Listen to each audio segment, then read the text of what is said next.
जहाँ तक हज़रत मौलाना मुफ्ती तारिक मसूद साहब की बात है, माशाअल्लाह सोशल मीडिया का एक बहुत बड़ा तबका, उनका एक फॉलोअर्स भी हैं और उन्होंने माशाअल्लाह उसकी ललकार को भी बड़ी अच्छे तरीके से दबाया है। वो हमारे सानी साहब जो जेहलम के हैं, मुफ्ती साहब की इन तमाम बातों का मुझे एहतराम भी है और एहतराम रहेगा भी। सही, मैं मुफ्ती साहब से कई बार राब्ते में रहा हूँ।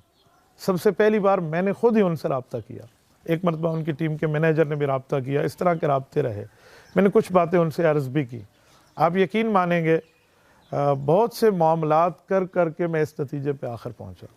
हज़रत मौलाना की कई ऐसी बातें थी जिसको हमने वहाँ व्हाट्सएप में हल करने की कोशिश की। कुछ हद तक तो मुझे कामयाबी हुई, लेकिन उसके बाद जो मुसलसल एक मामला चला है ना, फिर उसके बाद मैंने दर्द दिल रखा है। मैंने कहा शेख, अगर आपकी राय है तो आप राय पेश फरमाएँ। आप राय तब दे सकते हैं जो सिर्फ़ राय हो।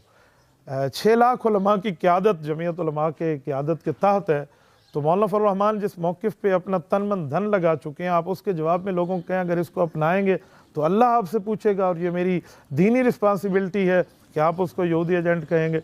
आप ये भी कह सकते हैं कि मौलाना फ़ज़लुर रहमान इतनी बड़ी जमात है, उनका नज़रिया ये है, मेरा नज़रिया ये। तो यूँ बंदा होता ना तो बात ठीक थी।